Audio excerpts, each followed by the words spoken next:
اللهم لعن قاتلي فاطمة الزهراء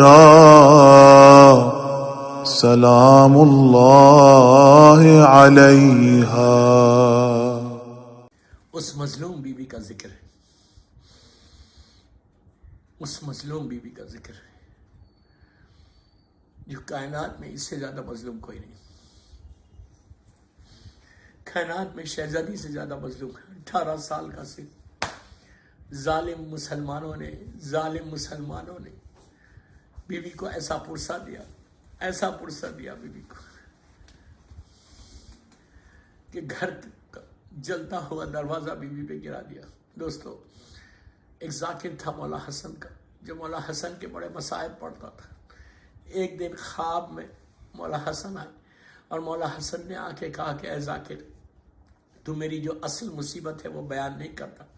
اس نے ہاتھوں کو جوڑ کے کہا مولا میں بیان کرتا ہوں کہ آپ پہ ایک عظیم پہاڑ مصیبتوں کے ٹوٹ گئے، آپ کو کئی مرتبہ زہر دیا گیا، مولا کئی مرتبہ آپ پہ حملے کیے گئے، آپ کے ساتھ یہ منافقین نے بڑا دغا کی، آپ کے جنازے پہ تیر برسائے گئے، آپ کو اپنے نانا کے پہلو میں دفن ہونے نہیں دیا۔ بار بار یہ کہہ رہا، لیکن میرا مولا حسن ایک ہی جملہ بول رہا کہ بھائی اے ذاکر ہو، تو میری اصل مصیبت کو بیان نہیں کرتا۔ اس نے کہا بھی مولا اب آپ ارشاد فرمائے کہ کون سی مصیبت تھی جس کو میں بیان نہیں کرتا۔ دوستو، مولا حسن نے اس وقت کہا ذاکر میرے لیے سب سے بڑی مصیبت یہ تھی کہ جب میری ماں کے اوپر جلتا ہوا دروازہ گرایا گیا، ارے پیچھے ایک دیوار تھی، بیچ میں میری ماں تھی اور جلتا ہوا دروازہ تھا۔ عزیزو، امام حسن کہتے ہیں کہ میں دوڑتا ہوا گیا، میری ماں سے لپٹ گیا۔ عزیزو، یہ حال تھا کہ ظالم نے صرف دروازہ نہیں گرایا، اس کے بعد بڑا تازیانہ اٹھاتا ہے اور بی بی کے اوپر تازیانہ لگاتا ہے۔ اس وقت مولا حسن نے لپٹ کے کہا میری ماں کو مت مارو، میری ماں پہ ظلم مت کرو، میری ماں کو مت مارو۔ ظالم نے ایسا تازیانہ میری شہزادی پہ ڈالا۔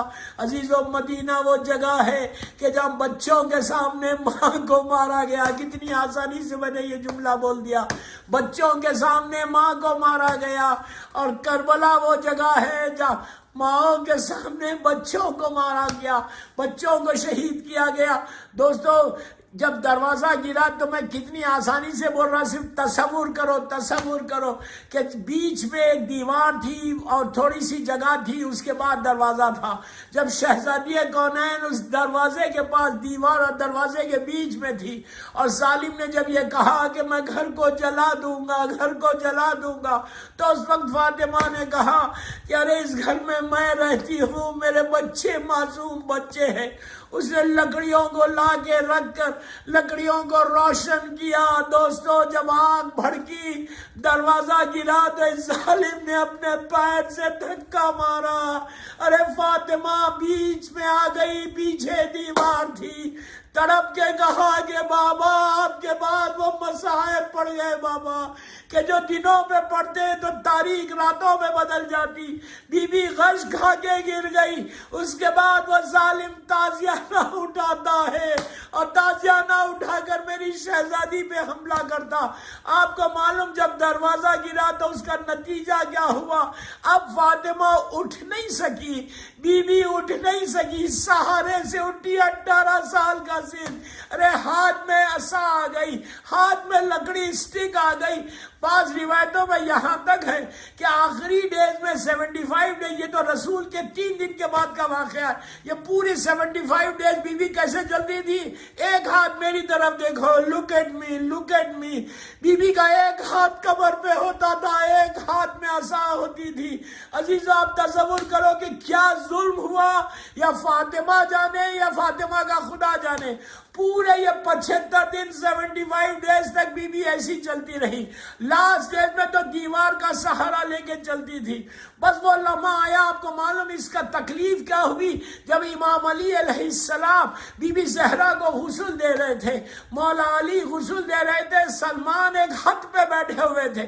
سلمان نے سنا کہ علی نے زور سے گریہ کیا، بآواز بلند گریہ کیا، صیحہ کیا۔ جب غسل دے کر واپس آئے تو سلمان نے پوچھا کہ مولا آپ تو اتنے بڑے صابر ہیں، مولا آپ نے تو اتنا بڑا صبر کیا کہ گلے میں رومال ڈالی گئی آپ نے صبر کیا، جلتا ہوا دروازہ گرا آپ نے صبر کر لیا، آپ سے حکومت لی گئی آپ نے صبر کیا، مولا غسل کے دوران کون سی مصیبت یاد آ گئی؟ عزیزو علی جیسا صابر تڑپ کے کہتا ہے سلمان، ارے جب وہ دروازہ جلتا ہوا دروازہ گرا بنت رسول پر تو ان کی ساری ربس ٹوٹ گئی۔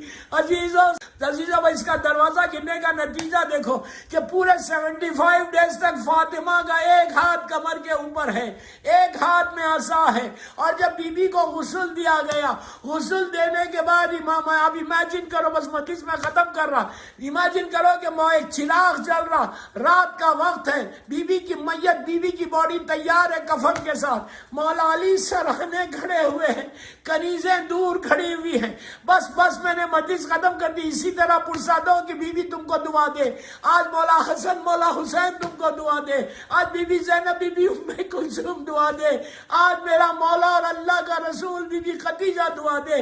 عزیزو آج امام زمانہ بھی ننگے سر ہے، فرزند زہرا بھی تڑپ کے رو رہے، اس لیے کہ ان کی مظلوم دادی پہ جو ظلم ہوا، امام انتظار کر رہا ان ظالموں سے خون کا بدلہ لینے جو شہزادے محسن کا قاتل ہے۔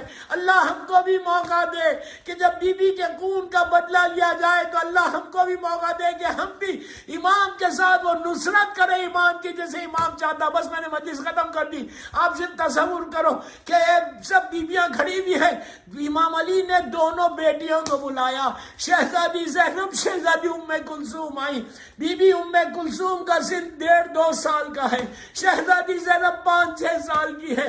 بس دوستو آپ امیجن کرو، میں اسی پہ میں مجلس ختم کر رہا کہ دونوں بیٹیاں ماں کی میت پہ آئی، کیسے آئی؟ شہزادی زینب شہزادی ام کلثوم کیسے آئی ہوگی؟ سر پیٹتی ہوئی آئی، سر پہ ماتم کرتی ہوئی آئی، روتی ہوئی آئی، جیسی ماں کی میت کو دیکھا، بس میں مجلس ختم کر دیا، زور سے سنو، تڑپ کے رونا، جیسی بی بی کی میت کو دیکھا جناب زینب نے اور امام علی کو دیکھا تو چیخیں مار کے رونے لگی، ماں کی میت کو دیکھ کے، ماں کی باڈی کو دیکھ کے ایک جملہ کہا جس کو مرزا طویل نے اپنے مرثیے میں کہا، جیسی زینب نے ماں کی میت کو دیکھا تڑپ کے علی سے کہا کہ اماں کا میرا ہاتھ تو سیدھا کرو بابا۔ عزیزو یہ مصرع ایسا ہے کہ قیامت تک رونے کے لیے 75 دن جو بی بی پہ مصائب گزرے وہ یہ ایک مصرع ہے، یہ آپ کو بتائے گا کہ کیا ظلم۔ شہادت کے بعد بھی فاطمہ کا ہاتھ کمر کے اوپر تھا، زینب تڑپ کے کہہ رہی کہ اماں کا میرا ہاتھ تو سیدھا کرو بابا۔ ارے شہادت کے بعد بھی فاطمہ کا ہاتھ اسی طرح کمر کے اوپر ہے جو ظلم ہوا دروازے کے گرنے سے۔ الہی و سیدی